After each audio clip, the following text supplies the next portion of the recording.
See, I told y'all in my last review that, yeah, Crystal called the lady a B and all this other stuff, but it was not enough. Crystal needed to wear her out, and she did not do that. And because she has not done that, Annabelle has turned around, 8.5 has turned around and decided that she is going to take the target off Sutton's back and put it on Crystal. Listen, you know what? And I do understand that everybody isn't a cuss you out type of girl. You know, I understand that. But I make reference to my grandma all the time. Really, may her soul rest in peace. It's been 4 years now. But she has, when I tell you, ever since I was a little kid, she's always just said little things ever since I was a little kid. And it didn't come to fruition I didn't start realizing what she was saying to me until I became an adult. My grandma used to say, right? I always do this, y'all. Sorry. I make reference to her all the time. She was a huge player in my life.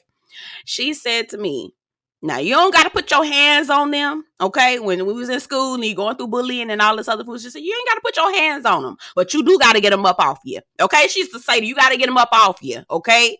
So I ain't got to put my hands on you, but I'm going to get you up off me. That's all I know, okay? And if I got to cuss your behind out from east to west, north to south, baby, I will. I'm not gonna put my hands on you. I ain't gonna do all that. We ain't gonna do all that. I'm gonna try not to do all that, okay? But baby, we're gonna be some cussing queens in that thing. And I really need Crystal to heed the words of my grandma. You ain't got to put your hands on the people. You ain't got to put your hands on her. Nah. But you got to get them off you. You got to get them up off you. You do. And I'm telling you, like, girl, yes, calling her a B, fine. But all that did, girl, anyway. All right. So let's, oh my gosh. I'm worked up, y'all. These Beverly Housewives, these heifers done got me worked up. Welcome to my channel. My name is Belle. This is the Belle Perspective.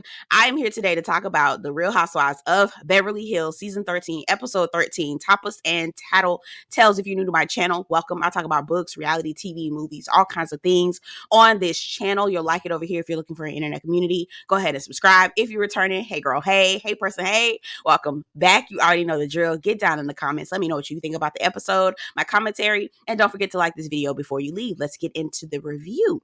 So we already know that the girls are headed to Barcelona, and oh my God, the way that it's insane how Beverly Hills is going to Barcelona, Miami is in Mexico City, right? And Real Housewives of Potomac just went to Austin, Texas. Girl, please.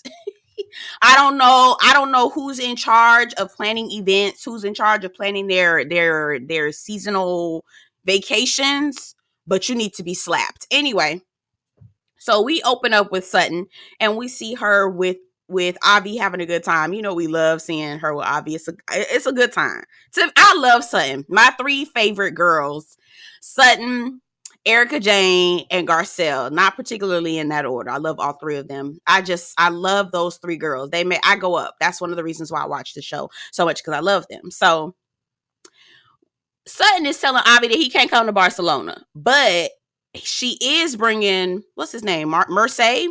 I might be getting his name. Merce. That's his name. My bad, y'all. Shout out to Merce Cunningham.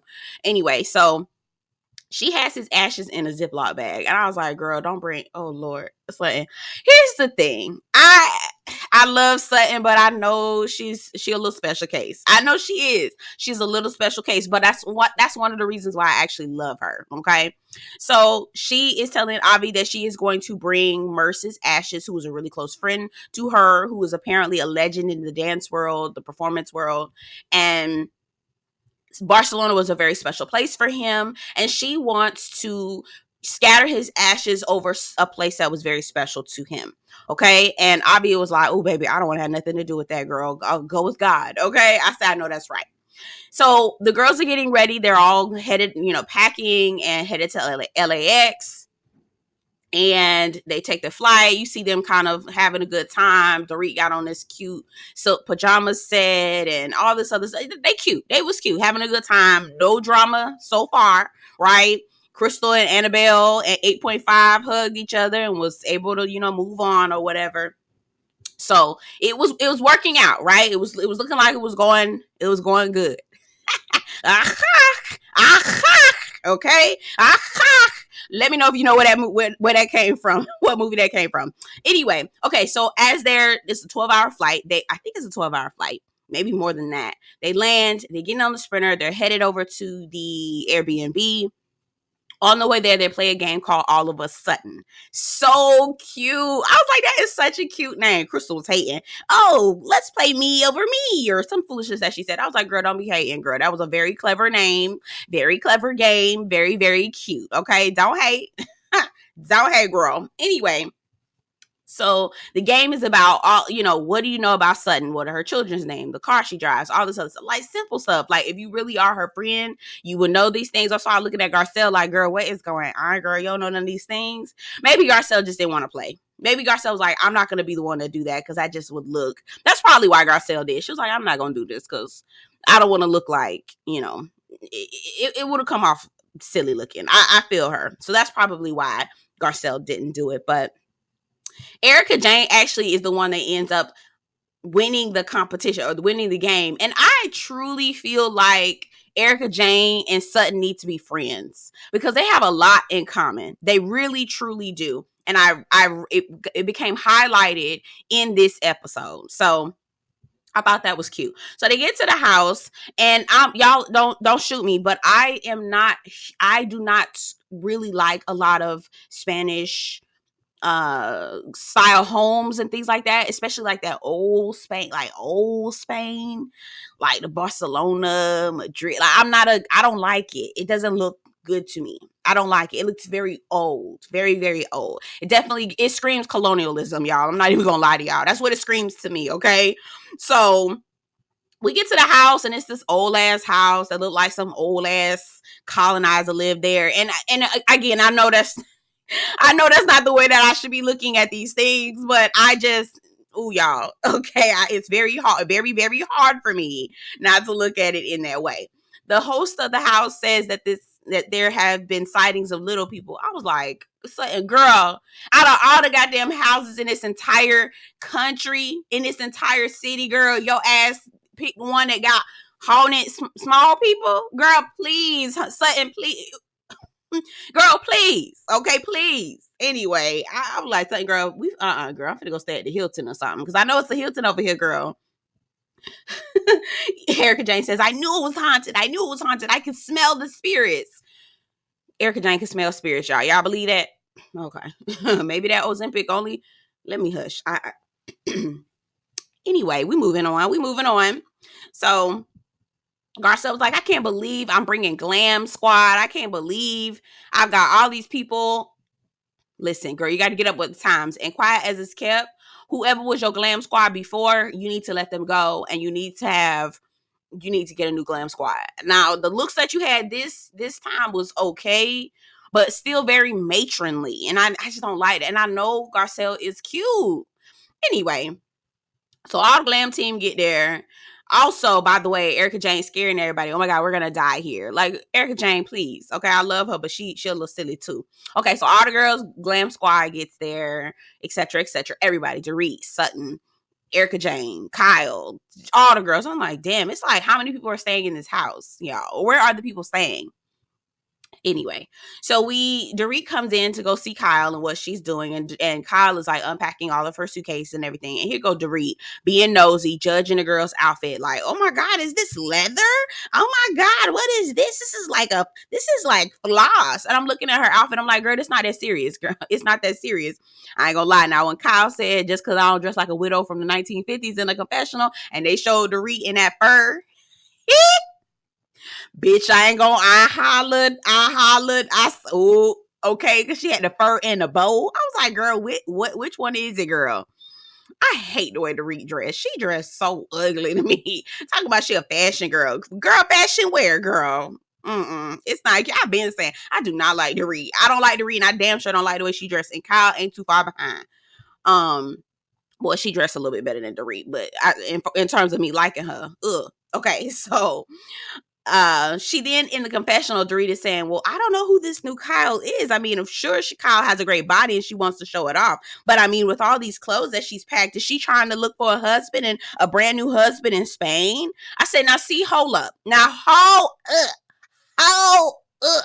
If Kyle does not go off on Dorit in this reunion for saying these, because Dorit been saying shady things about her marriage in the confessional. So when Sutton and Garcelle come to you straightforward, directly to you, and not pussyfoot around, they say directly, girl, what's going on in your marriage, girl? It sounds like some things going on. So what's going on, girl? What's going on?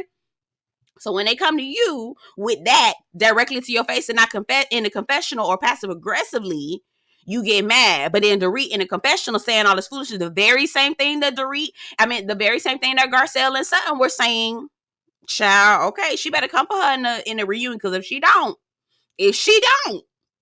okay. Anyway, they get down, they're going to have a couple cocktails before they have dinner, and they're introduced to this the chef named Storm. Now I was like, Lord, Garcelle love her little white man child. He looked real uncomfortable. It was like borderline harassment. I was like, y'all really need to chill. This boy do not look like he like it. He looking very uncomfortable. Y'all saw the distance he kept. He was like standing back, like, oh, I hope they don't try to grab me or nothing. Y'all really need to relax. It didn't look good.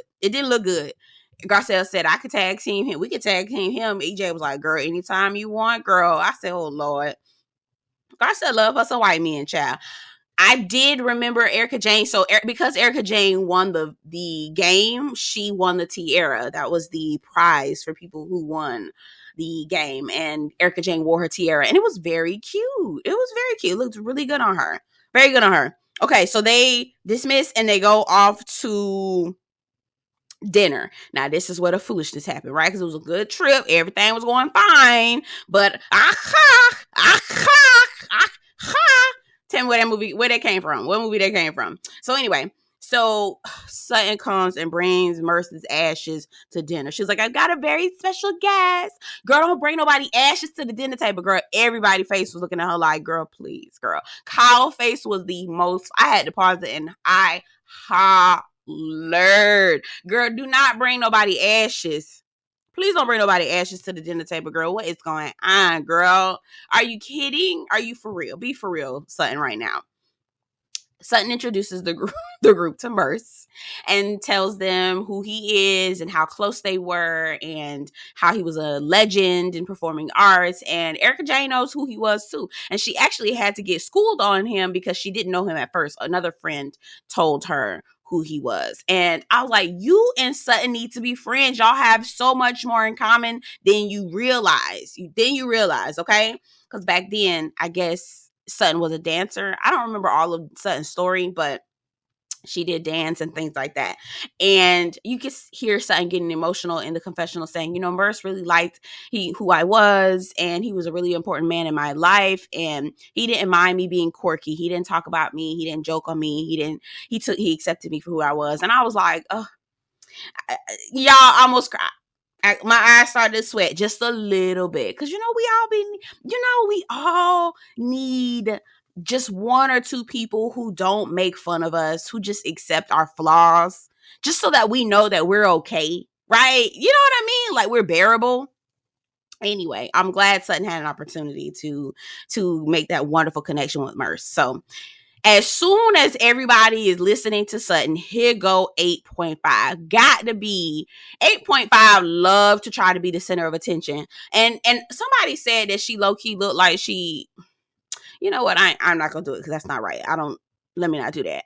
I'm being messy. But 8.5 and her strong cheekbones, okay, her strong neck, her strong jawline, all right, that's what I'll say, is saying, the tension is thick, the elephant in the room. I was like, girl, it didn't feel like the elephant was in the room. Everybody had to move on. But you want to make it about you again, make it a thing. Of course. She was like, I just want to apologize for the things that I said. Sutton and I talked, and I apologize. So if I made you feel bad, then I apologize. It was like, girl, if this is your apology, keep it. Girl, you ruled with your apology. Don't nobody want that shit either. Okay? You can pipe down 8.5. You can be quiet. Shh. Nobody wanted to hear what you had to say. So then someone was like, that's fine. We talked about all of that. But the issue that I had with you was when you brought up lonely and insecure. And I said, it's 8.5 turning and pointing the finger at other women and calling them lonely and insecure. The woman whose husband is facing charges for grape, okay? The woman who thought that her man calling her an 8.5, solid 8.5 across the board. It the pot's calling, you know the rest. I said, y'all really need oh no. Anyway, so she said, and then Crystal says, well, calling me insecure, right? And she's like, oh, Crystal, we're gonna get to you. See,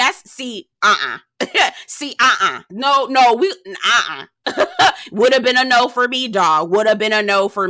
Ma'am, don't talk to me like that. We would already say what you gotta say, bitch. Say what you gotta motherfucking say, because bitch, I'm not fucking with you like that. No, ma'am, do not talk to me like I'm one of your children, okay? I'm a grown-ass woman. If you got something to say to me, say that shit right now, because I don't have time, okay? Oh, no, ma'am. So here go Annabella, 8.5. Why I keep calling her Annabella? Her name 8.5. 8.5 goes and says, when I was talking to Crystal, I met her at a holiday party, and she immediately told me that she felt like the women were unintelligent and shallow. And I thought that was very interesting for somebody who had just met me. And I was just like, bitch. Now, here's the thing. I ain't gonna hold you. Crystal may have said that some of these girls are a little doo-doo-doo. She probably was talking about Dorit, okay? Or, she probably was talking about Dorit, that some of the girls are a little doo-doo-doo. But do y'all believe that Crystal went back and told her all of that? Like the way that lies easily flow off 8.5 tongue? I really don't know. I really do not know if, because she'll take what was said and then repurpose it. And she don't have no problem saying, even if she said it, you know what I mean? Like, she said that Sutton had an ED, potential ED. Not even potential. She said Sutton had ED, right? Or had an ED. And then turned around and said, Crystal, you said she said it. It's like, bitch, no, I didn't. You said that shit. So you know what I mean? Like, she has no problem inflating and manufacturing the truth. So I don't know what to believe. But what I do know is that I'm not trusting nothing 8.5 say. I don't give a fuck. Now, there may be a little bit of truth to some of the things that Crystal that might have been said, but I still feel like 8.5 manufactured that. I really do. I really, truly, truly do. So they, I ain't gonna lie to you, Dorit was cutting Crystal ass up in the damn confessional, calling the girl a child bride. She was like, child bride, while you were getting married, the rest of us were getting education, to make ourselves more educated. I said, oh, girl.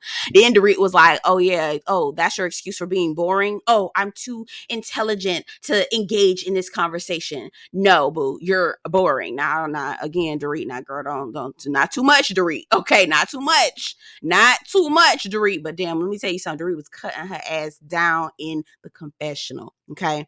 So as the women are asking, Crystal, did you say this? Crystal, did you say this? I felt like Crystal was not on top of her game. Crystal was like, I can't believe that you would think that I would say that. Bitch, that's not the answer. Hell no, I ain't say that fuck shit. This bitch is lying. Okay. This bitch lying. She's saying what y'all don't remember how she fucking lied at the gala yesterday and said that I said that Sutton had ED. And she was the one who said that shit. Hell no, I didn't say that shit. This bitch manufactured the motherfucking truth any fucking time she wants to. If y'all hoes sit up here and believe her ass, then that's on you. Like, I don't know. I fucking did not say none of that shit. Like, that's what I need. Again, Crystal don't have to use profanity. She don't have to cuss.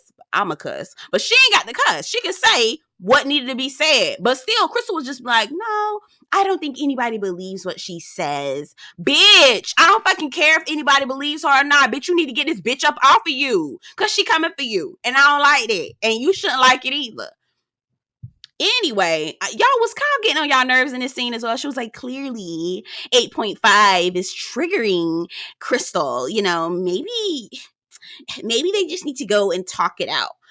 Here's one thing that gets on my nerves a little bit about this and when I say not just Beverly Hills, but across the Real Housewife landscape.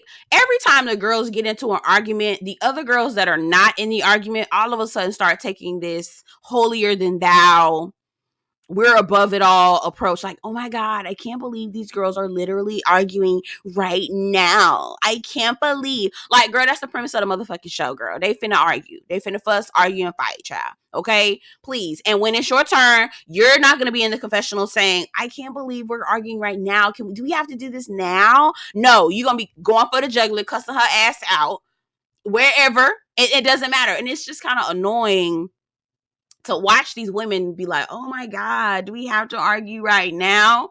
Well, when it's your turn, you ain't saying that shit. You gonna be cussing her ass out, whoever. Anyway, Annabelle 8.5 says, Crystal, you need to be thanking me for making your ass relevant. Bitch, the thing about it is Crystal ain't cuss her ass out enough. She really didn't. She then goes into the confessional and says, I gave Crystal something to talk about. Every time she opens her mouth, she's talking about me. Bitch, no, that's you. That's you. Every time you open your fucking mouth, you're talking about Sutton. Okay? No, bitch. And here's the thing. We all know what it is. 8.5 is a brand new housewife. She's trying to solidify her diamond. So the thing that the producers, I guess, are telling her is that you need to pick a fight with at least one of the women. And you got to go for low-hanging fruit. In this case, on Beverly Hills, Sutton and or Crystal are the low-hanging fruit. So if you pick at one of them, you can try to solidify your spot with a diamond. And it's just like, girl, the rest of the housewives who are already there, the remaining ones, should be prepared and be ready to cuss everybody ass out when these bitches come for them. Because that's what they do. It's the cycle. New housewife, pick a fight with low-hanging fruit. If you're the low-hanging fruit, this is the way. You know what I mean? Like, we should already know this, okay? So, end of the night, Garcelle and Sutton. We love a Garcelle and Sutton moment. So cute. Garcelle calling Sutton's hat ugly. Now, shit, I ain't gonna lie to you. That shit was ugly as fuck. I'm not gonna lie to you. It was ugly. But Garcelle need to be quiet because she don't be dressed cute neither. Garcelle don't be dressed cute neither, okay? Now, again, the house is scary and don't nobody get good sleep. It's a shame. But nobody's sleeping there. Y'all, I would have been like, y'all, we need to go to a Hilton hotel because, girl, I'm not playing around. I need to get my sleep. I'm not fooling around with no ghosts and no little people and no shit like that. I'm not doing that, okay? So Sutton goes to talk to Crystal. Garcelle goes to talk to 8.5. 8.5 lying. She was like, I do not lie. Bitch, you lying right now. I was like, girl, I do not have time. And Crystal again saying, I don't need to defend myself. I just don't believe that the girls are going to believe what 8.5 is saying. Girl, that's not the point. That's not the point, okay? Going off how people know you or what they know about, no, that's not enough. That's not enough. You need to defend yourself. You really do. Because this bitch gonna keep on coming for you. And it's just gonna get worse and worse over time. So you absolutely do need to defend yourself. You really do. Anyway, and that's what Sutton was telling her. So, because again, these girls don't know you like that. Y'all aren't real friends. Y'all aren't BFFs like that. So if somebody comes and says, oh, such and such was talking about me, and you already have a history of being a little bit snotty and snooty with your intelligence, girl, no, girl. You need to defend yourself. And also, not even just for them, you just need to defend yourself to keep this bitch up off of you. Period. Okay? So we get to, they're about to go to the church. They all get together. They're all dressed. They're having their first activity. And Erica Jane shares with the group. And she was like, oh, maybe this might be more suited for you, Crystal. And Crystal was like, girl, what? Erica Jane tells us that the higher court is appealing the decision to take away Erica Jane's $750,000 earrings to give back to the victims. She said, the Superior Court said you need to prove that the $750,000 that paid for the earrings actually came from the money from the victims. And Erica Jane was like, you're not going to be able to prove that. And I said to myself, are you saying that it didn't happen, that you didn't buy those earrings with the victim's money, or you just can't prove it? Because that's two different things, right? That's two different things. And I just feel like when she told them that, she was like, I asked them to, not judge, just to wait for the court, wait for what the court was going to say, I don't think the girls went up for Erica Jane in the way that Erica Jane wanted them to be like, yeah, girl, congratulations. Yeah. And the reason why they didn't go up for her is because Erica, It's about principle. It's not about whether or not you owe. Now, here's the thing. I get it. Okay. These are my $750,000 earrings. I'm not giving them to some strangers, but these are people who were affected by your husband. It would only be right. You have so many other things. So many other things. Unless that $750,000 earrings are her own. I mean, they already got taken away anyway, but they're working on getting them back, or at least, restoring her from what was taken. But it would only be right. And I think that that's what they're saying. Like, girl, these people were swindled out of hundreds of thousands of dollars, and they are not nearly in as good of a position as you are. So the least you could do is spread out this little earring that you got, right? And it's not little, 750,000, to give them a little something for what your husband was doing while you was living in a lap of luxury off of him. And again, it's not your fault. You're not guilty, nothing like that. But it's just like, damn, that's the least you could do. So nobody was really going up for her, because it was like, girl, okay, well, if you're going to stand 10 toes down in having these $750,000 earrings, and you don't plan on giving them back, and your plan is to take it back from the people who've been victimized.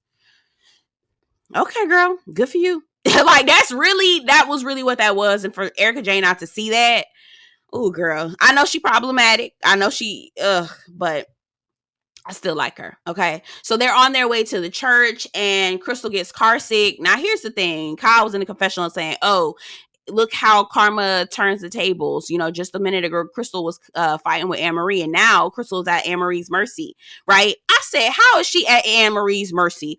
Crystal's getting car sick. She needs to pull over. Her veins are popping out. She's not feeling good. She's shortening to breath, all this stuff. Girl, 8.5 go over there and was like, oh, holy crap, you do look bad. Bitch, you're a nurse, allegedly. And somebody in my comment section last video was like, they said that she's lying about her profession wholly. I said, ooh, totally. So bitch ain't even a nurse. Ooh, somebody please get down in the comments and tell me, give me tea, girl. What's tea? Because girl, the way she was like, holy crap, I was like, 8.5, you're a nurse. Aren't you supposed to nurse or do something? Girl, 8.5 look just as shook and shocked as everybody else. I said, yeah, that bitch don't know nothing neither, child. Anyway, I don't even know if she a nurse, child, because I've seen nurses on TV, and I have a good friend who is a nurse. She's an oncology nurse. And we've been in situations, I've known her for a long time. We've been in situations where people had needed medical care, and she immediately jumped into action. Annabelle was looking like a bystander, like, ooh, girl, somebody call police, child. Ooh, she's sick. What y'all? Ooh, she's sick, y'all. What y'all gonna do? Somebody gonna call the police, child? Because I don't. That's exactly what 8.5 was looking like. So, child, I don't even know she's a nurse. That bitch lied so much. Her and her raggedy ass husband. Somebody on Twitter was like, wait a minute, you mean to tell me that Crystal's husband, who directed The Lion King, is less relevant than this lady husband who's being accused of rape? I said, oop, oop, oop. Sound off. Sound off. Anyway, those are my thoughts on The Real Housewives of Beverly Hills. It is crazy how this episode, I did not want it to end. I was like, no, don't. I want to see more. I love this show. And it's crazy how the white girls, Real Housewives of Beverly Hills, Real Housewives of Miami, Salt Lake City, I'm starting to watch a little bit as well. How Salt Lake City, Miami, and Beverly Hills is giving me so much more than the black girls. I hate to see that. Like, not to say that white women can't be just as entertaining, but I'm just saying I should be able to be entertained by people who look like me as well. Anyway, not when they're taking damn cash trips to Austin, Texas. Girl, that's up the road, girl. Anyway, I'm not gonna do that. I am dropping a video on why I think Mia Thornton should be the new face of Real Housewives of Potomac. So anyway, y'all stay tuned. Yeah, that's it. That's all I've got. Get down in the comments. Let me know what you think about the episode. Don't forget to like this video before you leave, and I'll see you guys in the next one. Take care.